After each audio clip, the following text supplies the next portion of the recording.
Chapter 4. I woke up early on Sunday morning while everyone else in the house was still asleep. I sneaked downstairs in my pajamas and went into the backyard to see how Wool was getting along. The grass was still wet with dew, and it was cold and slippery under my bare feet. I peeked through the screen of the summer house, but for a while I couldn't see Wool. He had gotten down off his orange crate and was standing in the shadows on the floor.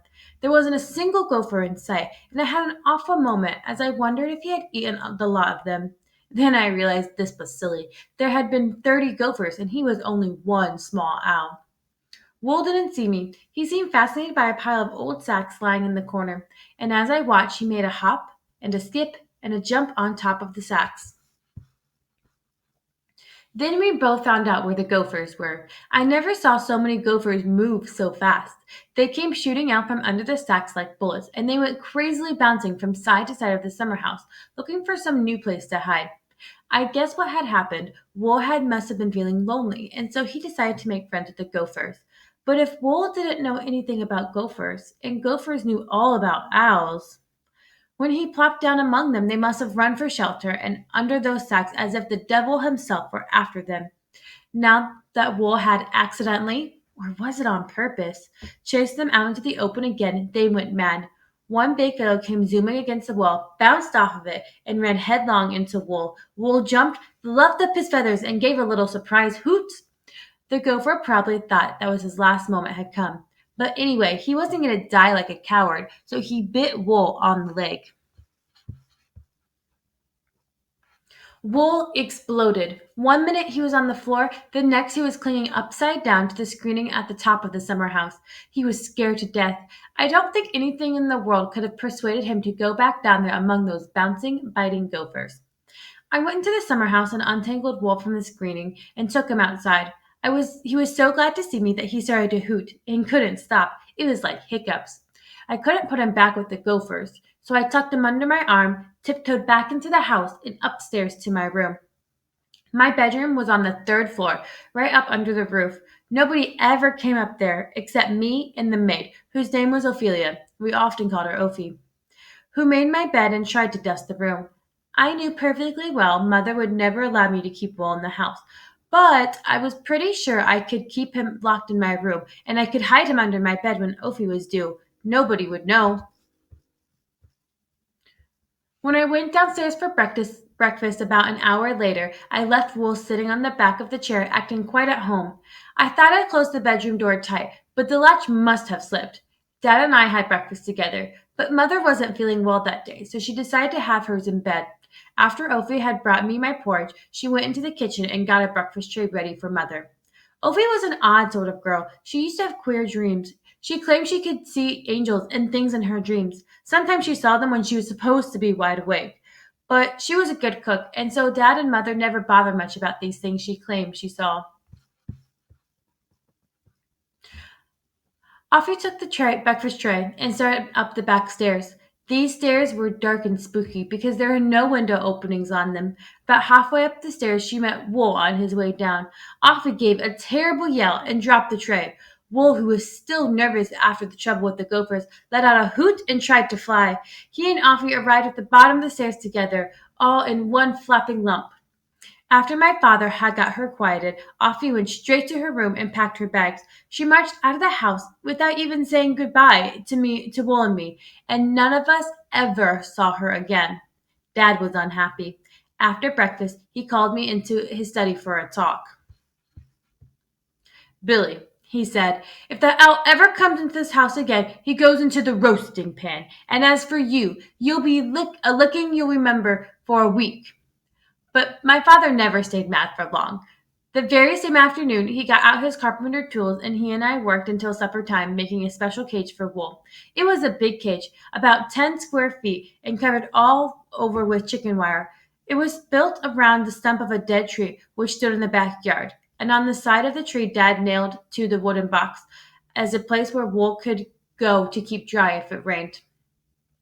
Will liked the new cage all right. The only trouble was that he got lonely when he was left in it. As long as Murray or Bruce or I was with him, he was perfectly happy. But when there was nobody around, he would sit on the tree stump, all hunched up, looking miserable. I tried to put some pigeon in there to keep him happy, but They were scared of him, and he was nervous of them, so that didn't work. About 2 weeks later, the problem solved itself. It was a Tuesday, and I was biking home from school along the alley behind our block. As I came along, I saw a couple of kids standing beside a big oil drum and dropping stones into it. One of the kids was Georgie Barnes. The other kid was a big kid, and I didn't know. Georgie saw me coming and gave a yell, "Hey, Billy, come over here and have some fun!" What those two kids were doing wasn't fun at all. In the bottom of the barrel was a baby owl, and for a minute I thought it was wool until I saw it was smaller and a lot darker in color. It was the dirtiest bird I ever saw. Its feathers were all ruffled and broken, and it was smeared with oil. The kids were dropping stones on it, and every time a stone hit it, it would scrunch down and make a weeping noise, like a tin whistle with a tremble in it. I wanted to tell them to stop dropping stones, but I knew that would mean a fight, and I couldn't lick the two of them. "Where'd you get it?" I asked the big kid. "What's it to you, Shorty?" "Well," I said, "I kind of have a zoo at my place, and I could sure use an owl." "What you give me for him?" "I'll give you my scout knife. Let's have a look." I showed it to him, and he opened all the blades, and he said, "It ain't much good, but this owl ain't much good either. Pretty near dead. Okay, kid, it's yours." Funny how some kids are. One minute Georgie Barnes was trying to kill the little owl with stones, but the moment I brought it, he began to act as if he wanted to be its nurse. He climbed into the barrel, handed it out to me, and then he followed me home and helped me clean off some of the oil with a rag. He told me the big kids had found its owl's nest in a bluff near Sutherland and had shot the old owl and all but one of the young owls with its .22 rifle. He only brought the last young one home as sort of a joke he was going to play on his dog. It was a pretty sick little owl. I guess it hadn't eaten anything for a long time, and the stones and oil hadn't done it any good. It was too sick to sit on the branch of the tree in Wool's cage, so I put it on the floor of the cage while I went to the house to get some hamburger for it. When I got back, the new owl was lying on its side and Wool was standing over it. I thought he must have taken a whack at it, but Georgie said no, that wasn't what happened. Georgie said the new owl had just fallen over a bit, and when Georgie tried to pick it up, Wool jumped down out of the tree and wouldn't let Georgie near it.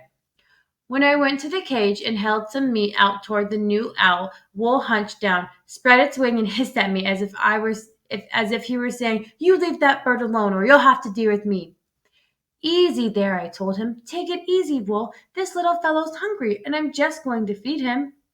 I don't know if Wool understood me, but he stopped hissing anyway. I held some bits of hamburger against the new owl's beak, and after a while he took a piece. Finally, he ate the whole lot. Then he went staggering to his feet and stood there, swaying back and forth. Before I could touch him, Wool